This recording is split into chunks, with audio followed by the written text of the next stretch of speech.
अच्छा, अगर हम देखें पल्मों के चैप्टर को, तो पल्मों में से आपके ना 2-3 क्वेश्चन आते हैं जो रफ़ी में दी हुई है ना पल्मों, उससे आपने करना है, मतलब कि उससे करना है, और उसमें ज़्यादा पल्मों की पैथोलॉजी भी दी हुई है, तो वो भी करनी है। और जो आपकी फिजियो के रिलेटेड है ना तो ये मैंने इधर बीआरएस की सारी चीज़ें डाल दी हैं, रफ़ी की भी मैक्सिमम चीज़ें डाल दी हैं। तो आपने मतलब बीआरएस आपकी यहाँ से कवर हो जाएगी, फिजियो के लिए बस पल्मों के लिए आपने जस्ट वो करनी है अपनी रफ़ी, और उसके बाद कॉन्फिडेंट के एमसीक्यूज, उसमें काफ़ी ज़्यादा हैं इसके पल्मों के। ओके जी, बिस्मिल्लाहिर्रहमानिर्रहीम। सबसे पहले हम पढ़ेंगे लंग वॉल्यूम्स। ठीक है, अगर लंग वॉल्यूम्स को हम देखें ना, तो ये काइंड ऑफ हमारे पास इंपॉर्टेंट टॉपिक है, और इसे समझने वाला टॉपिक है बेसिकली। आपके लंग्स के ना 4 वॉल्यूम्स होते हैं। एक होता है टाइडल वॉल्यूम, एक होता है इंस्पायरेटरी रिजर्व वॉल्यूम, एक होता है एक्सपायरेटरी रिजर्व वॉल्यूम, और एक है रेजिडुअल वॉल्यूम। पहले हम इसको डायग्राम से देख लेते हैं।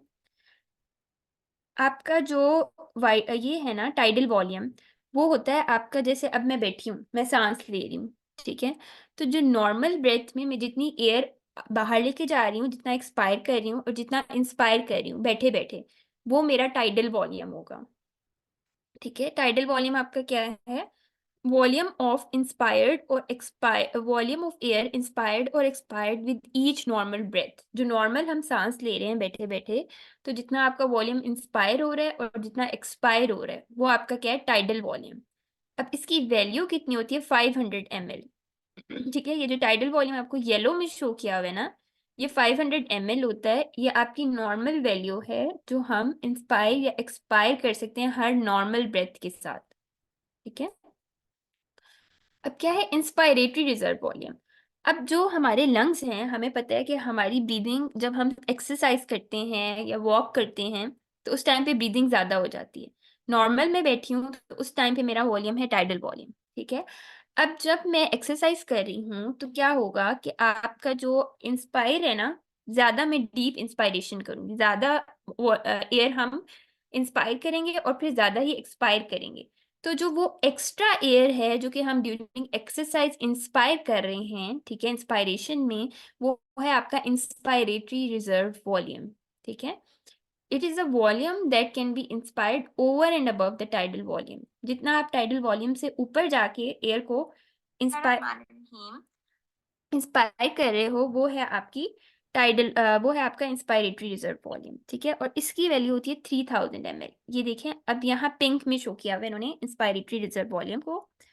तो ये आपकी क्या है कि नॉर्मली आपके जो है, नॉर्मल ब्रीदिंग में आपकी क्या है? Tidal volume. ठीक है, वो 500 हमने पढ़ी थी है।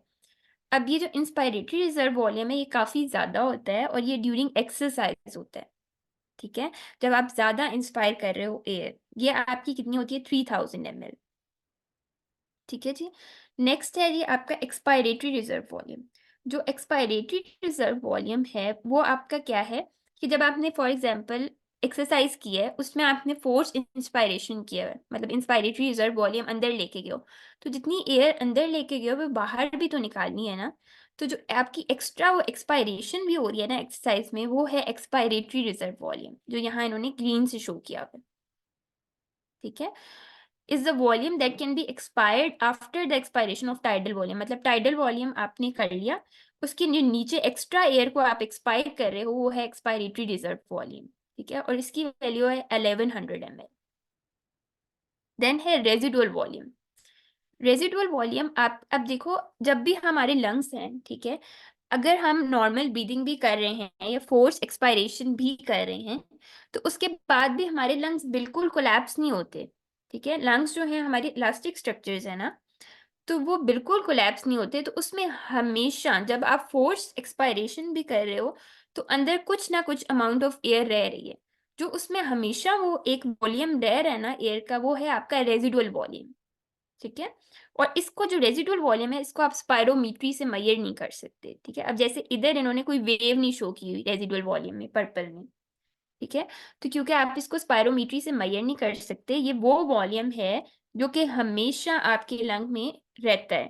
ठीक है, जो लंग को कभी भी कोलैप्स नहीं होने देता। मतलब फुल आपने एक्सपायरेशन, फुल जोर लगा के भी एक्सपायरेशन कर लिया है, तो उसके बाद भी आपका लंग कोलैप्स नहीं हो रहा। तो जो उसका वॉल्यूम है, वो है रेजिडुअल वॉल्यूम। उसकी वैल्यू है 1200 ml। अब हम देख लेते हैं याद इसमें से क्या करना है। एक तो डेफिनेशंस आपको समझ के याद होनी चाहिए। टाइडल वॉल्यूम क्या है कि नॉर्मल जो मैं ब्रीदिंग कर रही हूँ, इंस्पायर और एक्सपायर कर रही हूँ नॉर्मली, वो टाइडल हो गया, ठीक है। इंस्पायरेशन क्या है, एक्सरसाइज में जो मैं ऊपर जाके ज्यादा इंस्पायर कर रही हूँ एयर को, वो है इंस्पायरेटरी रिजर्व वॉल्यूम, ठीक है।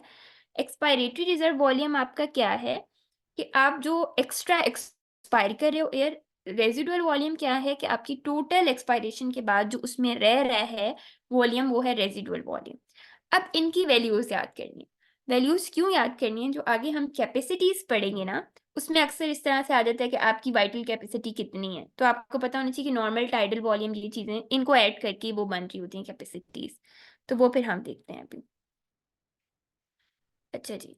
अब इसमें भी इन्होंने यही शो किया हुआ है, ये आपके जो ब्लू में शो किया हुआ है ये आपका टाइडल वॉल्यूम है, जो ग्रीन में शो किया हुआ है आपका इंस्पायरेटरी रिजर्व वॉल्यूम है, पर्पल में एक्सपायरेटरी रिजर्व वॉल्यूम, और जो पिंक में है वो है रेजिडुअल वॉल्यूम, ठीक है। अब हम पढ़ते हैं कैपेसिटीज। कैपेसिटीज बेसिकली क्या होती हैं कि लंग के वॉल्यूम्स हो गए ना, तो इन्हीं वॉल्यूम से लंग की कैपेसिटी होती है कि कितना वो इंस्पायर कर सकता है या एक्सपायर कर सकता है हमारा लंग, ठीक है। अब एक आपकी होती है इंस्पायरेटरी कैपेसिटी। इंस्पायरेटरी कैपेसिटी आपकी बेसिकली क्या है, जैसे कि इसमें भी आपकी शो की हुई है कि इंस्पायरेटरी कैपेसिटी इन्होंने कहा है कि ग्रीन और ब्लू वाले को ऐड करके, यानी जो आप टाइडल वॉल्यूम कर रहे हो ना नॉर्मल ब्रीथिंग में, और इंस्पायर कर रहे हो जितनी एयर एक्स्ट्रा, तो वो आपका है इंस्पायरेटरी कैपेसिटी। देखो नाम से पता चला है कि इंस्पायरेटरी कैपेसिटी में क्या होगा, जस्ट इंस्पायरेशन वाली चीजें होंगी, तो उसमें आ जाएगा इंस्पायरेटरी रिजर्व वॉल्यूम और टाइडल वॉल्यूम, ठीक है। तो ये आपने याद करना है कि जब भी आपकी इंस्पायरेटरी कैपेसिटी होगी, नाम से याद कर लो, इंस्पायरेटरी कैपेसिटी क्या है आपकी, इंस्पायरेटरी रिजर्व वॉल्यूम और टाइडल वॉल्यूम को ऐड करेंगे। अब टाइडल वॉल्यूम आपका नॉर्मल कितना था, 500 ml, और इंस्पायरेटरी कैपेसिटी कितनी थी, 3000। तो जब आपसे पूछें कि इंस्पायरेटरी कैपेसिटी कितनी है, तो वो है 3500 ml, इन दोनों को ऐड कर दिए, ठीक है।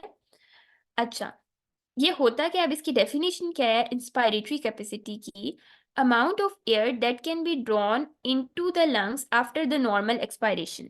मतलब एक्सपायर आपने नॉर्मल किया, नॉर्मल आपने इंस्पायर की एयर, देन नॉर्मली एक्सपायर की एयर, फिर आपने क्या किया कि एक्स्ट्रा इंस्पायर की एयर, तो ये आपकी इंस्पायरेटरी कैपेसिटी होगी, ठीक है। अच्छा, नेक्स्ट होती है आपकी functional residual capacity. Functional residual capacity आपकी क्या है कि आपकी ये जो जितना आपका इंस्पायर हो गई ना एयर, टाइडल वॉल्यूम भी हो गया और इंस्पायरेटरी कैपेसिटी भी होगी, अब जो उसके पीछे से रह गई है ना कैपेसिटी लंग की, यानी कि आपकी ये जो रेजिडुअल वॉल्यूम और एक्सपायरेटरी रिजर्व वॉल्यूम, ये मिला के बनाता है फंक्शनल रेजिडुअल कैपेसिटी। जो बाकी उसकी रेजिडुअल कैपेसिटी रह गई है इंस्पायरेटरी रिजर्व वॉल्यूम के बाद, वो है आपकी फंक्शनल रेजिडुअल कैपेसिटी। ये बेसिकली क्या है, आपके एक्सपायरेटरी रिजर्व वॉल्यूम और रेजिडुअल वॉल्यूम का सम है।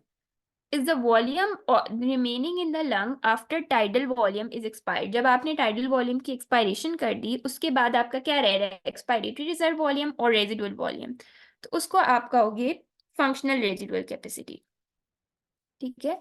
इसमें आपका क्या होता है कि इसमें क्योंकि आपका रेजिडुअल वॉल्यूम आ रहा है ना, तो इसको भी आप उससे मेजर नहीं कर सकते स्पायरोमीट्री से, ठीक है।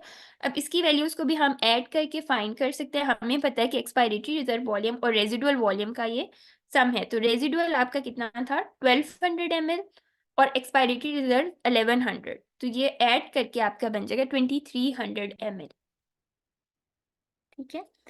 नेक्स्ट है आपका लंग की जो वाइटल कैपेसिटी होती है, ठीक है। ये पूछते होते हैं कि वाइटल कैपेसिटी आपकी क्या है, इसको फोर्स्ड वाइटल कैपेसिटी भी कहते हैं। अब इसमें तीन चीजें आ रही हैं, आपका टाइडल वॉल्यूम भी, इंस्पायरेटरी भी, एक्सपायरेटरी भी। सिर्फ रेजिडुअल वॉल्यूम के अलावा जितना भी आपका लंग का वॉल्यूम है, वो आपकी वाइटल कैपेसिटी है। वाइटल कैपेसिटी मतलब कि आप जितने जितने से आप इंस्पायर कर रहे हो, एक्सपायर कर रहे हो, ठीक है, वो वाइटल कैपेसिटी है जो आपकी लंग के लिए जरूरी है, ठीक है। इधर इन्होंने कलर कोडिंग में भी शो किया कि आपका ग्रीन एरिया, ब्लू एरिया और पर्पल एरिया। अब इसमें भी क्या करेंगे हम, अच्छा अब इसकी डेफिनेशन पढ़ लेते हैं। The volume of air that can be forcefully expired after maximum inspiration. इसमें आपने क्या किया, नॉर्मली आपने टाइडल वॉल्यूम किया, ठीक है, मतलब नॉर्मल एक्सपायरेशन इंस्पायरेशन की, देन आपने फोर्सफुली एयर को इंस्पायर किया, जिसमें आपका इंस्पायरेटरी रिजर्व वॉल्यूम आ जाएगा, देन फोर्सफुली एक्सपायर किया, जिसमें आपका एक्सपायरेटरी रिजर्व वॉल्यूम आ जाएगा, तो वो आपका बनाता है वाइटल कैपेसिटी, और इसका सम टोटल बनेगा 4600 ml। ठीक है, और वाइटल कैपेसिटी जो आपकी होती है ना, एज के साथ साथ कम होती है, क्योंकि एज के साथ साथ ना आपका टाइडल वॉल्यूम कम हो रहा होता है, नॉर्मली ब्रीदिंग इतनी अच्छी नहीं हो रही होती है, ये वॉल्यूम सारे कम हो रहे होते हैं, तो जिसकी वजह से वाइटल कैपेसिटी ओवरऑल ही आपकी कम हो रही होती है एजिंग के साथ साथ। देन है जी टोटल लंग कैपेसिटी, नाम से पता चला टोटल लंग में कितनी कैपेसिटी है, तो ये सम होगा चारों वॉल्यूम्स का, आपका चारों को ऐड करोगे तो ये आपकी टोटल लंग की जितनी कैपेसिटी है एयर के लिए, ठीक है, is the volume of lung after maximum inspiration, includes includes residual volume, so ये भी स्पायरोमीट्री से, जब भी आपका रेजिडुअल वॉल्यूम आ रहा होगा तो आपका स्पायरोमीट्री से मेजर नहीं हो सकता। अब इसमें चारों को ऐड करोगे तो आपकी टोटल होती है, टोटल लंग कैपेसिटी कितनी होती है, 6 लीटर। ठीक है, ये पूछते होते हैं कि टोटल लंग कैपेसिटी आपकी कितनी है, तो आपको ये पता होना चाहिए 6 लीटर। ठीक है, अब हमें सिर्फ अगर वॉल्यूम्स याद हो गए ना तो हम कैपेसिटीज इजीली याद कर सकते हैं। वॉल्यूम्स आपकी क्या क्या हैं, टाइडल वॉल्यूम, ठीक है, उसमें मैंने बताया कि आप नॉर्मली जो ब्रीदिंग कर रहे हो, इंस्पायरेटरी रिजर्व वॉल्यूम जो एक्स्ट्रा आप एक्सरसाइज में ब्रीदिंग कर रहे हो, एक्सपायरेटरी रिजर्व वॉल्यूम जो एक्सरसाइज में एक्स्ट्रा एक्सपायरेशन कर रहे हो, रेजिडुअल वॉल्यूम जो लंग में बचा कुचा वॉल्यूम है। ठीक है जी, उसके बाद जी आपकी कैपेसिटीज जो होती हैं, अब याद हम कैसे करेंगे कि आपकी इंस्पायरेटरी कैपेसिटी है ना, सबसे पहले तो इंस्पायरेटरी कैपेसिटी में सिर्फ इंस्पायरेशन वाली चीजें आएंगी, तो वाइटल कैपेसिटी और वो आपकी सॉरी टाइडल वॉल्यूम और इंस्पायरेटरी रिजर्व वॉल्यूम आ जाएगा उसमें। ठीक है, फिर है जी आपकी फंक्शनल रेजिडुअल कैपेसिटी, जो इन दोनों के बाद जो रह गई है आपकी कैपेसिटी वो आ जाएगी। ठीक है, फिर टोटल अगर आपसे पूछे वाइटल कैपेसिटी तो उसमें रेजिडुअल वॉल्यूम के अलावा तीनों वॉल्यूम्स आ गए, और टोटल लंग कैपेसिटी में चारों आ गए। तो अब आप जस्ट वॉल्यूम्स में इन चारों की अगर वैल्यूज याद कर लो तो आप बता सकते हो कि कैपेसिटी कितनी होगी इनको ऐड करके। ठीक है जी, नेक्स्ट टॉपिक है हमारा डेड स्पेस। ठीक है, बेसिकली डेड स्पेस आपके लंग्स में क्या होती है, वो स्पेस होती है जो आपकी वेंटिलेशन में पार्ट नहीं करी। अब हमारी एयरवे का क्या वो है, फंक्शन क्या है कि आपकी डिफ्यूजन करना, गैसेस एक्सचेंज करना, तो डेड स्पेस वो स्पेस है जो अपना काम नहीं करी, जो डिफ्यूजन नहीं करी, जो आपकी वो नहीं करी, एयर को ट्रांसमिट नहीं करी। ठीक है, तो बेसिकली आपकी दो तरह की डेड स्पेसेस होती हैं, पहले हम डायग्राम से समझ लेते हैं। एक होती है आपकी एनाटॉमिक डेड स्पेस। ठीक है, एनाटॉमिकल डेड स्पेस में आपका क्या होता है, हमें पता है कि हमारा, जब हमने पहले भी 9th-10th क्लास में भी पढ़ा हुआ है कि जो आपकी एयरवे होती है उसमें आपके लंग्स आ रहे हैं, ऊपर ब्रोंकस होता है, ऊपर ट्रैकिया है, लैरिंग्स है, नोज है, इस तरह की सारी चीजें आपकी एयरवे में वो कर रही होती हैं।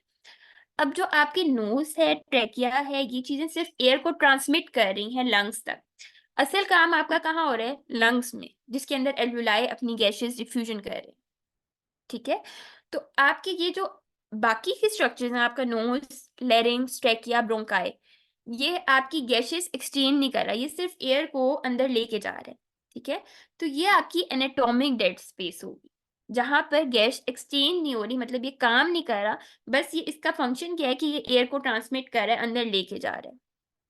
ठीक है, तो ये आपकी होती है एनाटॉमिक डेड स्पेस, और इसकी वैल्यू आपने याद करनी है, ये होता है 150 ml।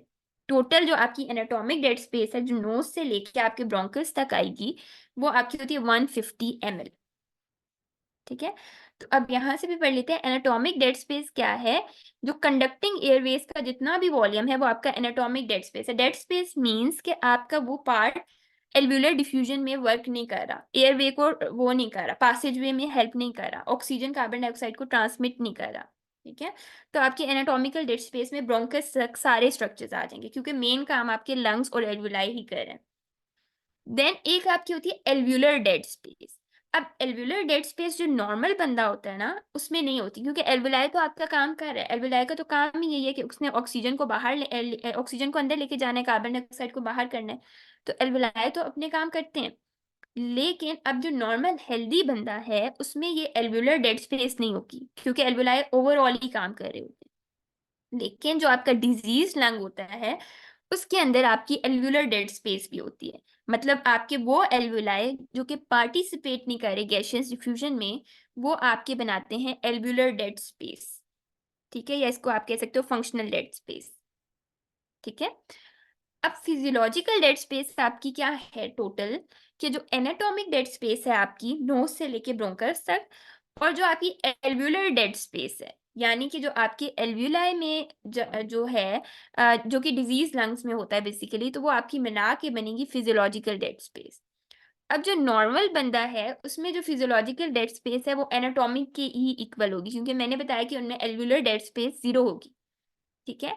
जो डिजीज्ड बंदा है जिसको एस्थमा है, सीओपीडी है, वो डिजीज हम आगे देखेंगे, तो उसमें क्या होगा, आपके एल्वुलाई क्योंकि फंक्शन नॉर्मली नहीं कर रहे होते, तो एल्वुलाई में भी कुछ ना कुछ डेड स्पेस होगी। तो physiological dead space is a sum of anatomical dead space and alveolar dead space, ठीक है। तो इधर से पढ़ लेते हैं, फिजियोलॉजिकल डेड स्पेस क्या है, ये फंक्शनल मेजरमेंट है, ये वॉल्यूम ऑफ द लंग है that does not participate in the gas exchange, ठीक है।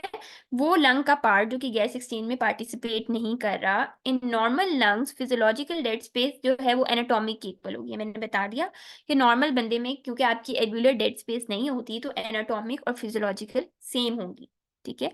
जबकि डिजीज लंग में आपकी physiological dead space is more than anatomic dead space, क्योंकि ये इन दोनों का सम होगी, ठीक है।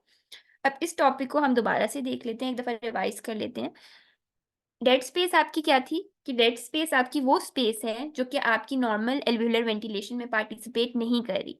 एनाटॉमिकल डेड स्पेस आपकी क्या होगी, नोज से लेके ब्रोंकस तक जितनी भी स्पेस है वो आपकी एनाटॉमिकल डेड स्पेस है, क्योंकि वहां आपकी एयरवे कंडक्शन नहीं हो रही, it's just transmitting your air towards the lung, ठीक है। तो वो सिर्फ उसका काम इतना है कि बस वो पाइप की तरह ट्रांसमिट कर रही है आपको आपकी एयर को, तो वो पूरी ही एनाटॉमिक डेड स्पेस है, ठीक है। तो वो आपकी 150 ml है। जो आपकी एल्वुलर डेड स्पेस है वो नॉर्मल बंदे में नहीं होगी, क्योंकि आपके एल्वुलाई टोटल ओवरऑल काम कर रहे होते हैं गैसियस डिफ्यूजन का। लेकिन आपका जब डिजीज लंग होता है, उनके जो डिजीज एल्वुलाई होते हैं वो काम नहीं कर रहे होते, तो उनमें एल्वुलर डेड स्पेस आ जाती है, और फिजियोलॉजिकल डेड स्पेस बेसिकली इन दोनों का सम है, ठीक है।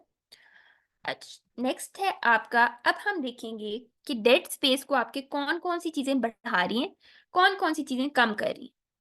जो एम्फीसीमा है ना वो आपकी डेड स्पेस को बढ़ा देता है। क्यों, क्योंकि एम्फीसीमा में जो आपके लंग्स हैं वो प्रॉपरली, आपके एल्वुलाई जो हैं वो प्रॉपरली काम नहीं कर रहे। जब आपके एल्वुलाई काम नहीं कर रहे तो आपकी, हमने पढ़ा कि anatomic alveolar dead space normal बंदे में नहीं होती, लेकिन डिजीज बंदे में होगी। तो उसमें क्या होगा, आपका एल्वुलर डेड स्पेस भी आ जाएगी, तो ओवरऑल डेड स्पेस आपकी बढ़ जाएगी। मतलब नॉर्मल बंदे में अगर 150 डेड स्पेस है जस्ट, ठीक है, क्योंकि एल्वुलर डेड स्पेस नहीं होगी, तो अब एम्फीसीमा का पेशेंट है, उसके एल्वुलाई काम नहीं कर रहे, तो उसकी 150 से ज्यादा डेड स्पेस होगी। इसी तरह नेक एक्सटेंशन जब आप करोगे ना, तो उसमें भी आपकी डेड स्पेस बढ़ जाएगी। वो क्यों, क्योंकि जब आप नेक को एक्सटेंड करोगे ना, तो लेरिंग्स और ट्रेकिया थोड़े से उनकी लेंथ इंक्रीज हो जाएगी। जब उनकी लेंथ इंक्रीज हो जाएगी तो वो डेड स्पेस में इजाफा हो जाएगा। ईटीटी, जब भी आप ईटीटी डालते हो तो उसमें भी आपकी डेड स्पेस बढ़ जाती है, क्योंकि ईटीटी हम नोज के थ्रू पूरी अंदर तक डालते हैं, तो उसमें आपकी जो ओवरऑल डेड स्पेस है वो बढ़ रही होती है, ठीक है। ओवरऑल जो लेंथ है वो बढ़ रही होती है। नेक्स्ट है जी ब्रोंको कंस्ट्रिक्शन। ब्रोंको कंस्ट्रिक्ट बढ़ जाएगी, क्योंकि ब्रोंको कंस्ट्रिक्शन होगी, लंग्स को सही तरह से आपका ब्लड नहीं मिल पाएगा, लंग्स को ब्लड वगैरह सही तरह से नहीं मिल रहा होगा, उसकी वजह से जो है आपके एल्वुलाई सही तरह काम नहीं कर सकेंगे, जिसकी वजह से एल्वुलर डेड स्पेस भी इसमें ऐड हो जाएगी। इसी तरह स्टैंडिंग पे आपकी डेड स्पेस इंक्रीज हो जाएगी। जब खड़े होंगे ना तो उसमें भी आपका लंग का वॉल्यूम इंक्रीज होगा, ओवरऑल आपकी पैसेज वे की लेंथ इंक्रीज होगी, तो आपकी डेड स्पेस इंक्रीज हो जाएगी। स्मोकिंग में भी डेड स्पेस इंक्रीज होती है, क्योंकि स्मोकिंग क्या करता है, एल्वुलाई को डैमेज करेगा, आपकी उसमें एल्वुलर डेड स्पेस भी ऐड हो जाएगी। हाइपोटेंशन में भी डेड स्पेस इंक्रीज होती है। क्यों, क्योंकि आपकी ब्लड सप्लाई कम हो रही होगी लंग्स को, जिसकी वजह से हम आगे पढ़ेंगे एक चीज, वेंटिलेशन परफ्यूजन रेशो, वो डिस्टर्ब हो रही होगी, वो फिर हम आगे इसको दोबारा से डिस्कस कर लेंगे। डिजीजेस, आपकी जो निमोनिया है, एआरडीएस है, ब्रोंकाइटिस है, एस्थमा है, कार्डियक फेलियर, जितनी भी डिजीजेस हैं उसमें आपकी डेड स्पेस बढ़ रही है। अब इसको मैंने ऐसे याद किया था कि जितनी भी आपकी डिजीजेस हैं उनमें डेड स्पेस बढ़ रही है, सिवाय एक डिजीज के, जो कि क्या है, एटिलेक्टेसिस। इसमें डेड स्पेस कम हो रही है आपकी, ठीक है। एटिलेक्टेसिस में डेड स्पेस कम हो रही है, बाकी सब डिजीज में डेड स्पेस बढ़ रही है। तो इस तरह याद कर लें कि अगर कभी भी आप एक एमसीक्यू आता होता है कि इनमें से किस में डिक्रीज डेड स्पेस है, तो उसमें आपका सारी डिजीजेस ये होती हैं, तो एटिलेक्टेसिस इज द राइट ऑप्शन, क्योंकि उसमें सिर्फ कम हो रही है, बाकी सब डिजीज में बढ़ रही है डेड स्पेस। ठीक है। उसके अलावा डेड स्पेस कम किस में हो रही है, अब उसी का ऑपोजिट हो गया। नेक फ्लेक्शन करेंगे तो आपकी लेंथ डिक्रीज होगी ट्रैकिया की और लेरिंग्स की, तो उससे क्या होगा, आपकी डेड स्पेस कम हो जाएगी। ब्रोंकोडायलेशन से डेड स्पेस कम हो जाएगी। ट्रैकियोस्टमी से ब्लड स्पेस डेड स्पेस कम हो जाएगी। वो क्यों? क्योंकि ट्रैकियोस्टमी हम कहाँ से इंसर्ट करते हैं, ट्रैकिया वाली जगह से। तो अब आपके डायरेक्ट ट्रैकियोस्टमी ट्यूब से आपकी एयर अंदर जा रही है ट्रैकिया से नीचे। तो आपका जो ऊपर वाला पार्ट है ना, नोज और जो आपके ट्रैकिया से ऊपर पर लेरिंग्स, ठीक है, वो आपके अब पार्टिसिपेट नहीं करे गैसियस डिफ्यूजन में या किसी भी चीज में पार्टिसिपेट नहीं करे। तो वो वाला एरिया समझ लो आपका कट गया। ठीक है। तो उसकी डेड स्पेस खत्म होगी। ठीक है। तो आपकी डेड स्पेस यहाँ से स्टार्ट ही ट्रैकिया से हो रही है, तो इसलिए ट्रैकियोस्टमी में डेड स्पेस कम हो जाएगी। इसी तरह स्लीप में डेड स्पेस कम होगी। वो क्यों? क्योंकि हमने कहा था स्टैंडिंग पे बढ़ रही है, तो जब आप लेटते हो, सुपाइन पोजीशन में जाते हो, उसमें डेड स्पेस डिक्रीज हो रही है। हाइपर वेंटिलेशन में भी डेड स्पेस डिक्रीज हो जाएगी। ठीक है। तो अब याद करने वाली इसमें से क्या बातें हैं, जस्ट आपको कंसेप्ट होना चाहिए कि डेड स्पेस है क्या। ठीक है। याद ये होना चाहिए कि एनाटॉमिकल डेड स्पेस नॉर्मली क्या होती है, और फिर उसके बाद आपको जस्ट ये फैक्टर्स ना मोटे मोटे अगर समझ के पढ़ोगे तो याद हो जाएंगे। और डिजीजेस में जस्ट ये याद कर लो कि सारी डिजीजेस में डेड स्पेस इंक्रीज हो रही है सिवाय एक के, वो है एटिलेक्टेसिस। अच्छा, नेक्स्ट है जी आपका वेंटिलेशन रेट। अब इसको पहले हम डायग्राम से देख लेते हैं। लंग्स में ना हमारी 3 तरह की वेंटिलेशन होती है। कहाँ गई? हाँ, एक होती है माइन्यूट वेंटिलेशन। माइन्यूट वेंटिलेशन आपकी क्या है, जितनी भी नोज से लेके आपकी एल्वुलाई तक वेंटिलेशन है, सारी को हम कहते हैं माइन्यूट वेंटिलेशन। फिर होती है एल्वुलर वेंटिलेशन। जो एल्वुलाई में वेंटिलेशन, सिर्फ एल्वुलाई में जितनी वेंटिलेशन हो रही है वो है एल्वुलर वेंटिलेशन। ठीक है। तो जो माइन्यूट वेंटिलेशन है वो बेसिकली आपकी क्या है, ओवरऑल जो वेंटिलेशन है। तो जितना टाइडल वॉल्यूम है ना आपका, उसको अगर आप ब्रेथ्स पर मिनट से मल्टीप्लाई कर दो तो आपके पास माइन्यूट वेंटिलेशन आ जाती है। अब जो हम सांस लेते हैं ना, तो 1 मिनट में हम लेते हैं 12 ब्रेथ्स पर मिनट। ठीक है, ये भी याद करना। तो हमने पढ़ा था टाइडल वॉल्यूम आपका कितना था, 500। जब 500 को 12 से मल्टीप्लाई करोगे तो माइन्यूट वेंटिलेशन आपकी ओवरऑल 6 लीटर है। माइन्यूट वेंटिलेशन होती क्या है कि जितनी भी आपकी नोज से लेके नीचे तक एल्वुलाई तक वेंटिलेशन है वो आपकी माइन्यूट वेंटिलेशन है। एल्वुलर वेंटिलेशन क्या है, जस्ट एल्वुलाई की जो वेंटिलेशन है। ठीक है। और इसको आप किस तरह से करते हो कि टाइडल वॉल्यूम में से माइनस करते हो जो आपका वॉल्यूम है, और उसके बाद आप क्या करते हो, उसको मल्टीप्लाई करते हो बाय 12। ठीक है। जो आपका टाइडल वॉल्यूम है वो हमें पता है 500 है, और जो आपका ये वाला वॉल्यूम था ना, डेड स्पेस का वॉल्यूम, वो हमने पढ़ा था 150 ml है नॉर्मल बंदे में। ठीक है। तो 500 माइनस 150 करके मल्टीप्लाई बाय आप 12 ब्रेथ्स पर मिनट करोगे तो आपके पास 4.2 लीटर आ जाएगा। ठीक है।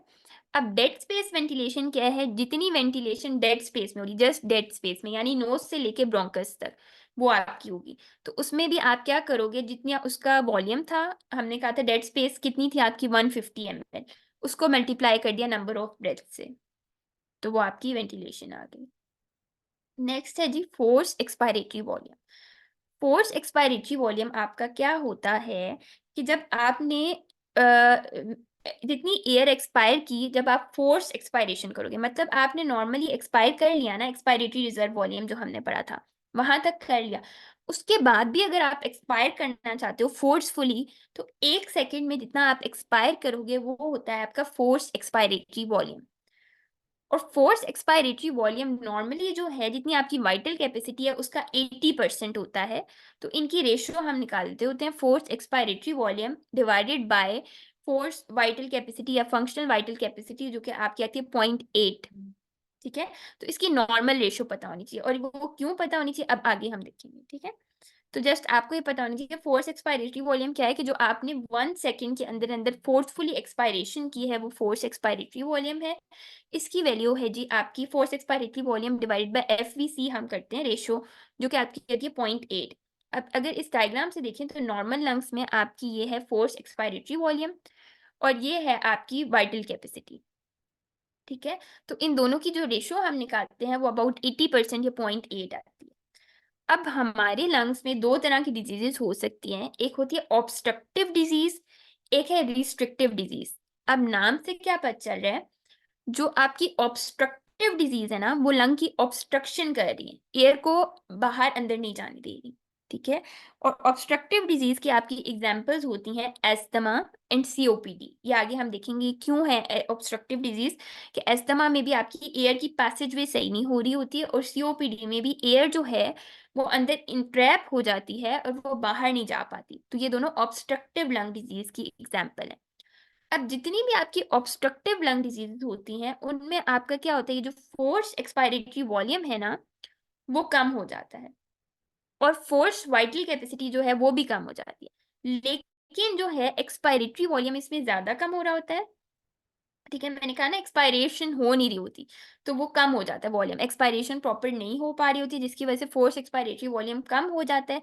तो अगर फोर्स एक्सपायरेटरी वॉल्यूम कम होगा तो ओवरऑल रेशियो क्या होगी, कम हो जाएगी। Force expiratory volume divided bye vital capacity की रेशियो आपकी डिक्रीज हो जाएगी, यानी कि लेस देन 0.8। नॉर्मली 0.8 थी ना, तो अब लेस देन 0.8 हो जाएगी।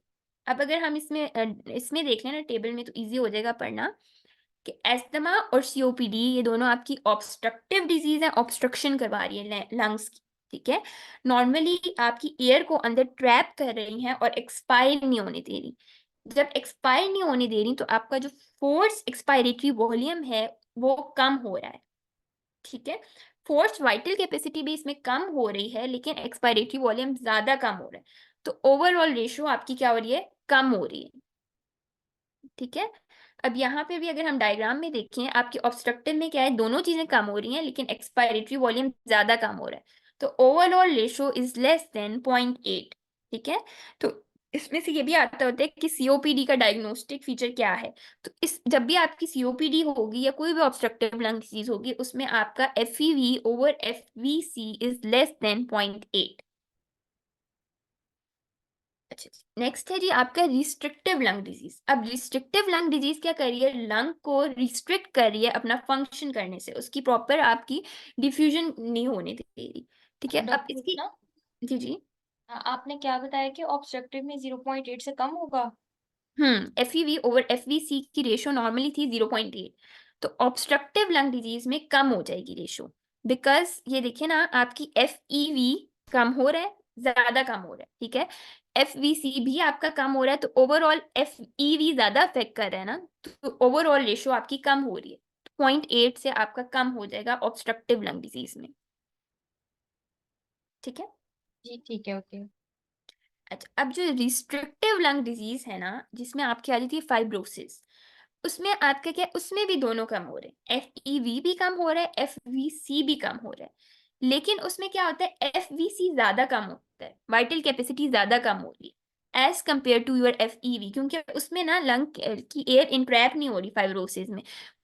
ये हो रहा है कि लंग ना अपनी डिफ्यूजन का फंक्शन या एयरवे कंडक्शन का सिस्टम, ऑक्सीजन कार्बन डाइऑक्साइड को सही तरह डिफ्यूज नहीं कर पा रहा, उसमें क्या होगा, वाइटल कैपेसिटी ज्यादा कम हो रही। अब ये रेशो है ना आपकी, तो एफ ईवी फॉर एग्जाम्पल कम हो रहा है लेकिन थोड़ा कम हो रहा है, लेकिन एफ वी सी ज्यादा कम हो रहा है।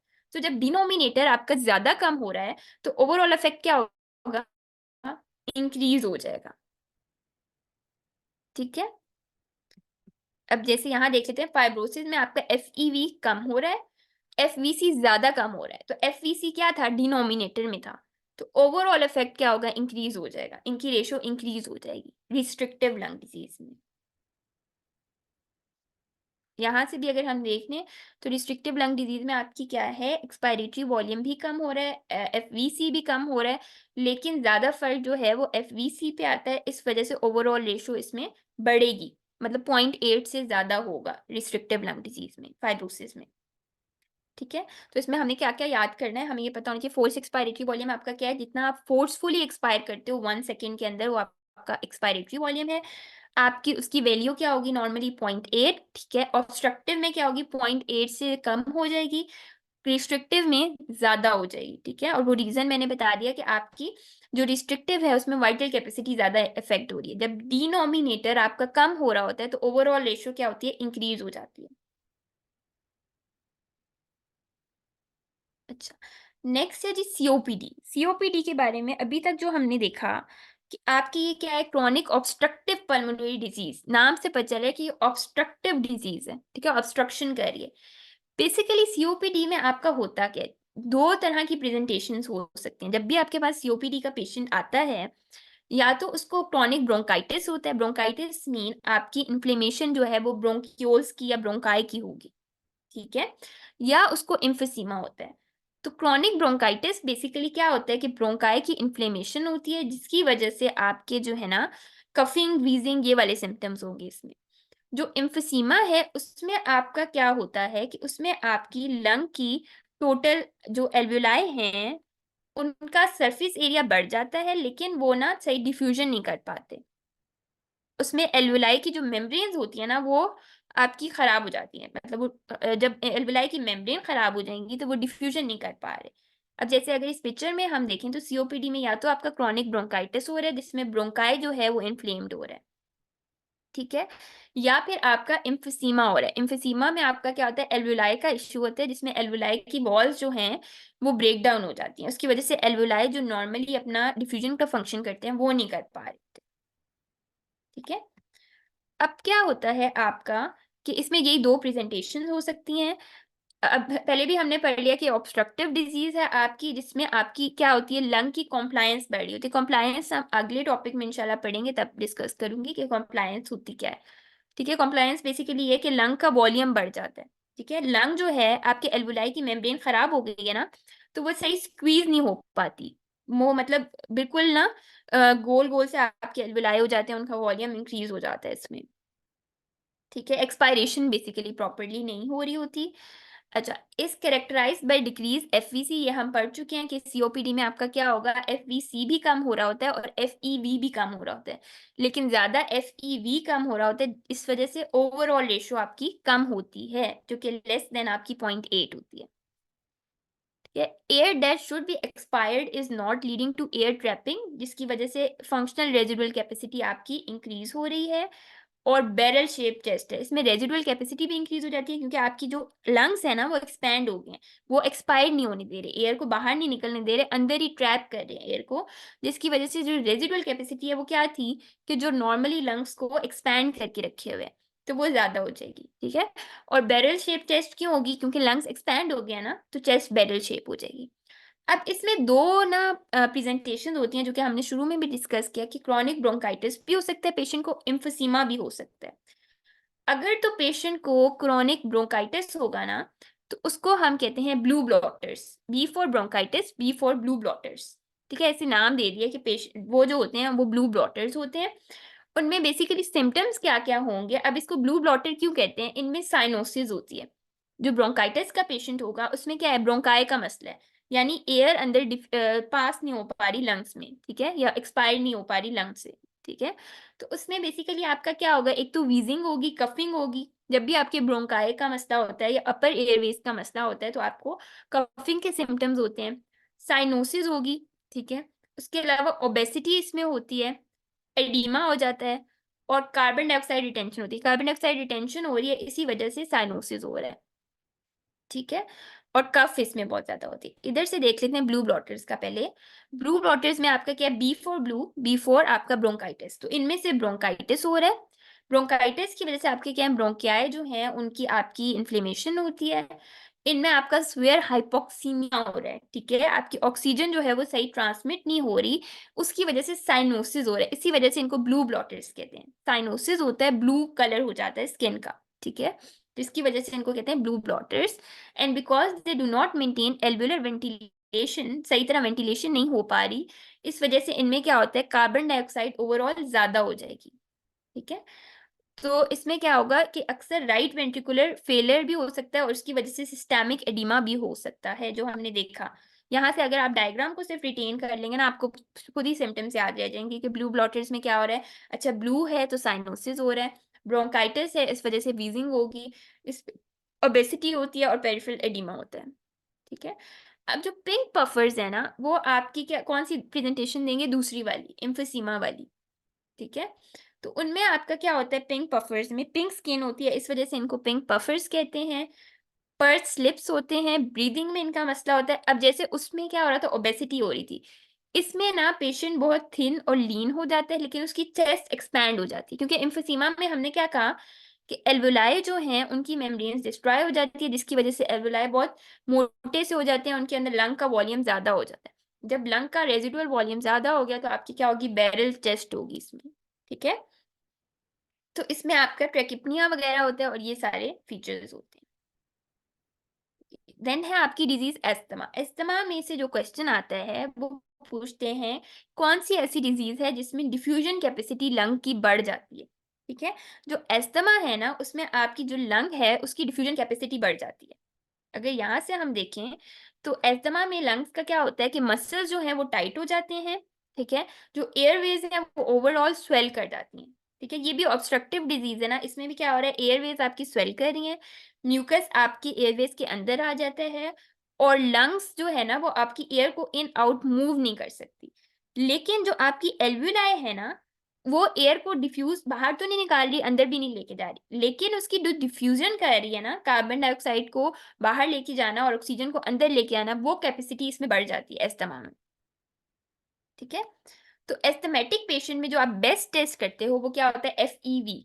पिछले में भी हमने पढ़ा सीओपीडी में बेस्ट टेस्ट क्या होगा आपका, एफईवी ओवर एफवीसी रेशो जो है वो आपकी वो हो जाएगी, डिक्रीज हो जाएगी, ठीक है।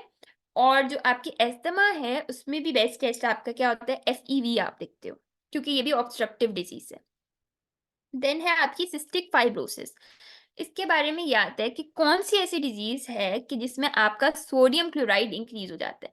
तो सिस्टिक फाइब्रोसिस एक कंजेनिटल डिसऑर्डर है जिसमें पेशेंट की ना सोडियम क्लोराइड ज्यादा हो जाता है। तो इसमें बेस्ट टेस्ट हम करवाते हैं क्लोराइड स्वेट टेस्ट, ठीक है। जस्ट यही दो एमसीक्यूज इसके आते हैं कि आपकी सोडियम क्लोराइड सिस्टिक फाइब्रोसिस में बढ़ जाता है, और इसका बेस्ट टेस्ट है क्लोराइड स्वेट टेस्ट, ठीक है। इसमें बेसिकली आपका क्या होता है, म्यूकस ज्यादा बन रहा होता है सिस्टिक फाइब्रोसिस के पेशेंट्स में, सारी जगह आपकी म्यूकस इंट्रैपमेंट हो जाती है, उसकी वजह से आपकी एयरवेज बिल्कुल ब्लॉक हो जाती हैं, नॉर्मली आप रेस्पायर नहीं कर पाते, ठीक है। ओके, नेक्स्ट है जी आपका mechanism of breathing. Mechanism of breathing अगर हम देखें तो जब हम इंस्पायरेशन करते हैं ना, तो इसमें से क्वेश्चन आता है कि आपकी इंस्पायरेशन का मोस्ट इंपॉर्टेंट मसल कौन सा है। इंस्पायरेशन में सबसे ज्यादा जो हमारा मसल काम कर रहा होता है वो है डायाफ्राम। डायाफ्राम क्या करता है, इंस्पायरेशन के दौरान कॉन्ट्रैक्ट कर जाता है नीचे की तरफ। फिर जब ये नीचे की तरफ कॉन्ट्रैक्ट करेगा तो क्या होगा, लंग एक्सपैंड कर देंगे, लंग्स नीचे की तरफ आ जाएंगे, एक्सपैंड कर जाएंगे, तो ओवरऑल लंग का वॉल्यूम इंक्रीज होगा, तो आराम से अंदर एयर आ जाएगी इंस्पायरेशन में, ठीक है। तो मोस्ट इंपॉर्टेंट मसल जो है इंस्पायरेशन का डायफ्राम है। जब डायफ्राम आपका कॉन्ट्रैक्ट करेगा तो एब्डोमिनल कंटेंट्स नीचे चले जाएंगे, लंग्स का वॉल्यूम इंक्रीज हो जाएगा, और रिब्स जो है वो अपवर्ड और आउटवर्ड आ जाएंगी, जिसकी वजह से ओवरऑल थोरेसिक कैविटी का वॉल्यूम इंक्रीज हो रहा है। फिर एयर अंदर आएगी तो उस वॉल्यूम को वो फिल करेगी। ये आपका इंस्पायरेशन हो गया। तो इसमें से क्वेश्चन आता है कि इंस्पायरेशन का नॉर्मली मोस्ट इंपॉर्टेंट मसल कौन सा, डायफ्राम।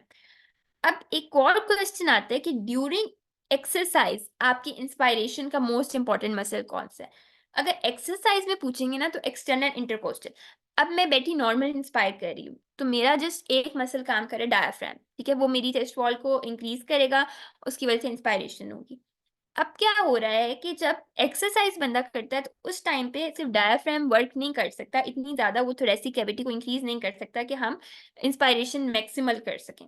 तो उस टाइम पे क्या होता है कि एक्सटर्नल इंटरकोस्टल मसल्स जो हमारे होते हैं वो यूज होते हैं एक्सरसाइज के दौरान, ठीक है। अच्छा, अब ये दो क्वेश्चन हो गए इसमें से, एक तो ये कि नॉर्मली आपकी इंस्पायरेशन में कौन सा मसल यूज हो रहा है, डायफ्राम, ठीक है।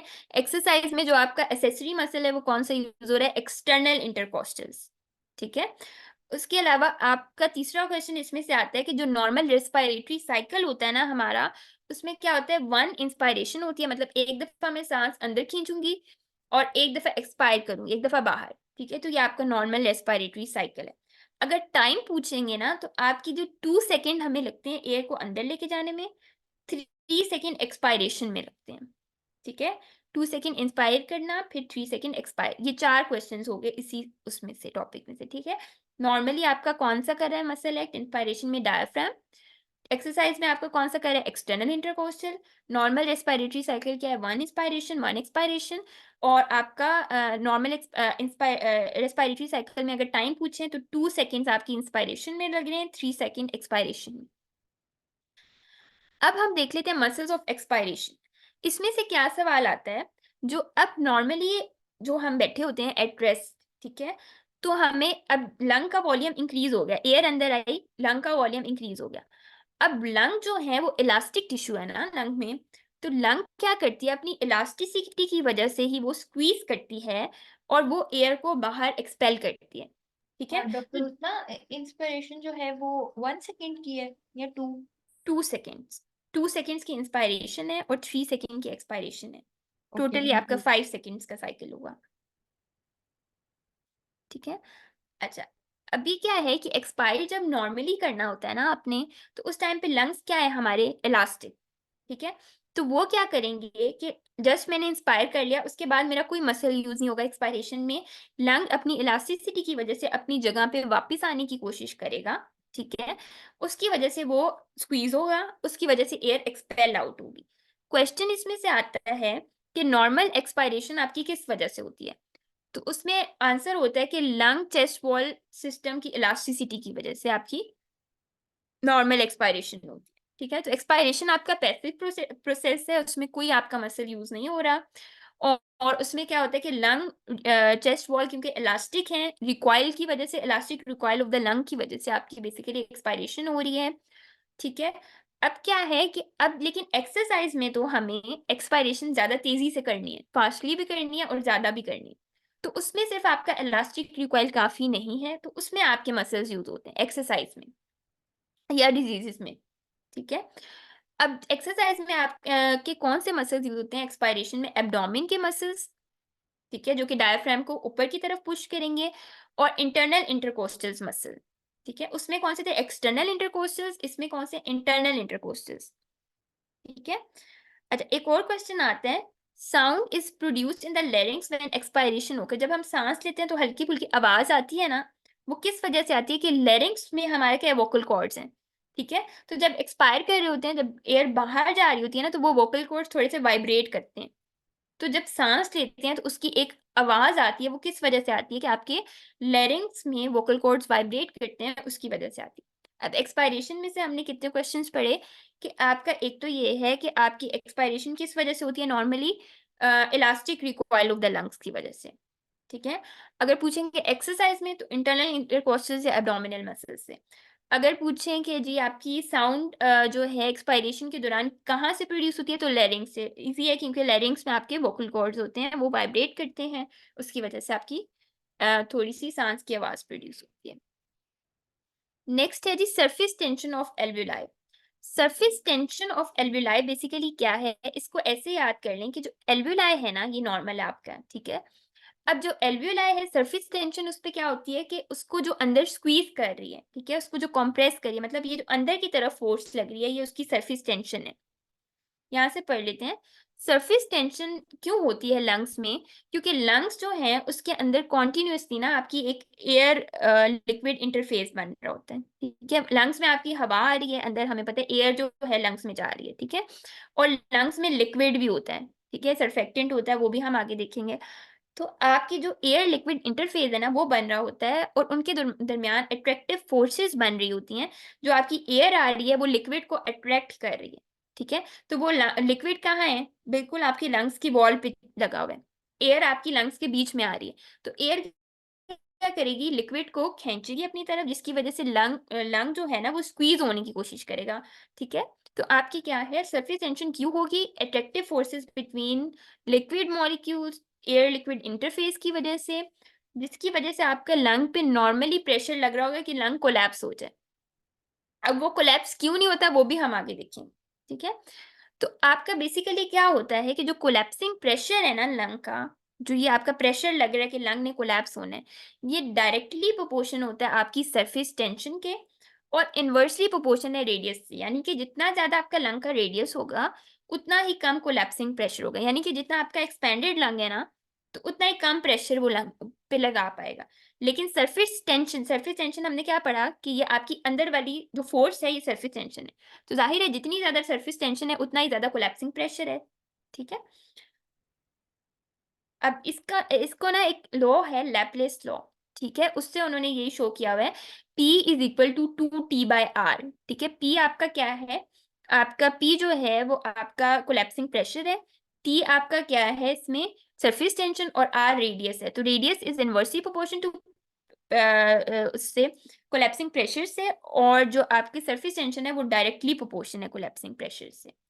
तो जो लार्ज एल्वेलाई होते हैं ना, क्योंकि उनका रेडियस ज्यादा है, ठीक है, क्योंकि वो बड़े हैं, इस वजह से उनका कोलैप्सिंग प्रेशर कम होगा। हमने कहा ना इनवर्स रिलेशनशिप है, और वो ओपन रहते हैं। लेकिन जो स्मॉल एल्वेलाई हैं उनका रेडियस कम है, उनका कोलैप्सिंग प्रेशर ज्यादा होता है, तो वो अक्सर कोलैप्स करने से टेंड करते हैं। ठीक है। तो बेसिकली अब सरफेस टेंशन को एक दफा इस डायग्राम से रिवाइज कर लेते हैं। सरफेस टेंशन हमने पढ़ा होती क्या है आपकी, देखिए इसको ऐसे याद कर लें, टेंशन जो लंग्स पे है, लंग चाहता है कि मैं एक्सपेंडेड रहूं, लेकिन ये सरफेस टेंशन क्या कर रही है, उसको कंप्रेस करने की कोशिश कर रही है। ठीक है। अब सरफेस टेंशन जो है वो आपकी जो एक होता है लैपलेस लॉ, वो आपका क्या है कि वो आपका है P is equal to 2T/R। ठीक है, P आपका क्या है, प्रेशर जो लग रहा है लंग्स पे वो सरफेस टेंशन के डायरेक्टली प्रोपोर्शन होगा। हमने यहाँ देखा सरफेस टेंशन क्या कर रही है, उसको अंदर की तरफ खींच रही है, और जो प्रेशर लग रहा है कोलैप्सिंग प्रेशर वो भी उसको अंदर की तरफ खींचेगा, तो ये डायरेक्टली प्रोपोर्शन है। लेकिन रेडियस की ये इनवर्सली प्रोपोर्शन होगा, जितना बड़ा आपका एल्वेओलाई है उसको कोलैप्स करना उतना ही मुश्किल। ठीक है। अच्छा, नेक्स्ट है जी आपका सर्फेक्टेंट। सर्फेक्टेंट बेसिकली आपका क्या होता है, अब हमारे लंग्स पे हर वक्त सरफेस टेंशन एक्ट कर रही है। ठीक है, हमने जो पीछे पढ़ा। अब हमारे लंग्स कोलैप्स क्यों नहीं हो रहे, जब उसको हमारी जो सरफेस टेंशन है वो कोशिश कर रही है, एयर लिक्विड इंटरफेस है, वो कोशिश कर रहा है कि लंग्स को कोलैप्स कर दे। वो इसलिए कोलैप्स नहीं हो रहे कि लंग्स में एक चीज है सर्फेक्टेंट। वो क्या करती है, वो लंग्स के वॉल्यूम्स को एक्सपैंड रखती है। ठीक है, लंग को वो सरफेस टेंशन के अगेंस्ट एक्ट करती है। सरफेस टेंशन आपकी अंदर की तरफ एक्ट कर रही है, तो कह लें कि सर्फेक्टेंट आपका बाहर की तरफ एक्ट करेगा। ठीक है। सर्फेक्टेंट क्या है, ये एक सब्सटेंस है जो कि एल्वेओलाई की लाइनिंग पे होती है। ठीक है, ये सरफेस टेंशन को कम करती है, इसके ओपोज करती है, मतलब ये आपके लंग्स को खोला रखती है। By disrupting the intermolecular forces between liquid molecules, ये क्या करती है, जो आपके लिक्विड और एयर, वो हमने कहा था ना एयर लिक्विड इंटरफेस की वजह से आपकी सरफेस टेंशन थी, ये उसको डिसरप्ट करेगी और आपकी सरफेस टेंशन को कम करेगी। This reduction in surface tension prevent small alveoli from collapsing, इसी वजह से जो हमारे छोटे एल्वेलाई हैं वो कोलैप्स नहीं होते सर्फेक्टेंट की वजह से। अगर सर्फेक्टेंट ना हो तो सरफेस टेंशन ज्यादा हो जाएगी, कोलैप्स कर जाएंगे आपके lungs. And increase compliance, compliance हम आगे पढ़ेंगे। कॉम्प्लायंस होता है लंग का वॉल्यूम, जितनी ज्यादा कॉम्प्लायंस उतना ज्यादा वॉल्यूम, उतनी ज्यादा लंग की ओपनिंग। ठीक है। अच्छा, ये बेसिकली ये याद करना है कि ये कहाँ से बनता है सर्फेक्टेंट, ये पूछ लेते हैं।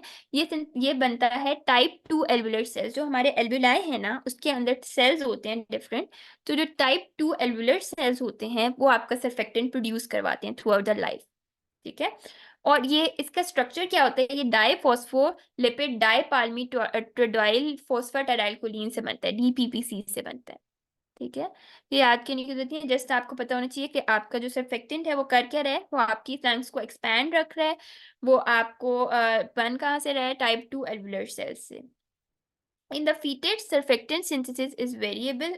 अच्छा, अब जो बच्चों में है ना ये सर्फेक्टेंट बनना शुरू हो जाता है, ये कब बनना शुरू होता है, 24 वीक्स ऑफ डेवलपमेंट में। अब ये वीक हमने कहीं और भी पढ़ा था, ये हमने पढ़ा था कि एंटीजन जो है वो आपके उस पे आरबीसी की सरफेस पे अपीयर होते हैं 20 to 24 वीक्स ऑफ डेवलपमेंट में। तो सर्फेक्टेंट भी आपका उसी टाइम पे तकरीबन बन रहा है 24 वीक्स पे, and is almost always present by 35 weeks, मतलब बनना शुरू होता है 24 वीक्स पे, कंप्लीट होता है 35 वीक्स तक।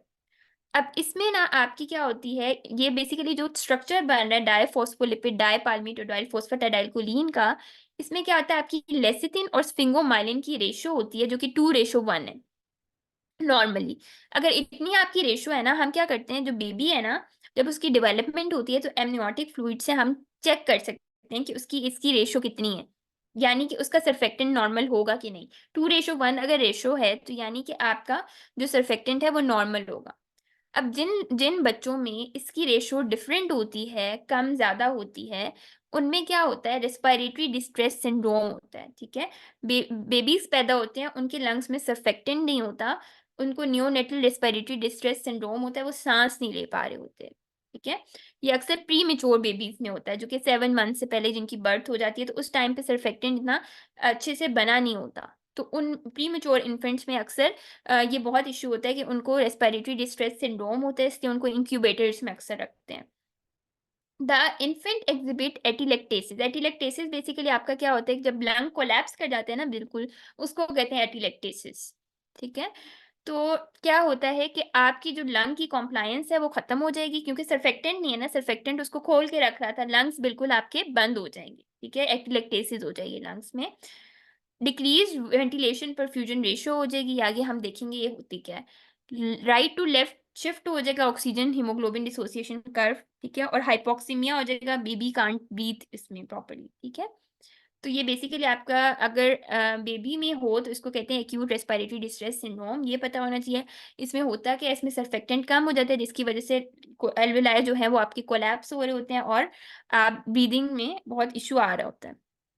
अब ये इसकी समरी टाइप है कि इसमें क्या है, आपके लंग के सर्फेक्टेंट प्रोड्यूस कहाँ से हो रहे हैं, टाइप 2 न्यूमोसाइट या टाइप 2 एल्वुलर सेल्स से, ठीक है? ये बन किससे रहे हैं, हमने बताया था स्फिंगोमाइलिन और लेसिथिन की रेशो आपकी होनी चाहिए 2:1, या ये लाइपोप्रोटीन से बनते हैं, और ये आपकी लंग को कोलैप्स नहीं होने दे रहे। और अगर प्री मैच्योर बेबीज में ये प्री टर्म बेबी होगा, 35 वीक्स से पहले पहले अगर बेबी पैदा हो जाएगा ना, तो हमने कहा 35 वीक्स तक सर्फेक्टेंट बनता है। अगर 35 वीक से पहले बेबी की बर्थ होगी तो उस टाइम सर्फेक्टेंट बना ही नहीं होगा सही से, तो जिसकी वजह से उस बेबी की एक्यूट रेस्पिरेटरी डिस्ट्रेस सिंड्रोम होगा, उसके एल्वुलाई कोलैप्स कर जाएंगे। और इसमें हम क्या करते हैं कि एक्सोजीनस सर्फेक्टेंट देते हैं बेबी को जब उसकी बर्थ होती है, ठीक है? किसी के कोई क्वेश्चंस हैं? No thank you. मैम वो जो आपने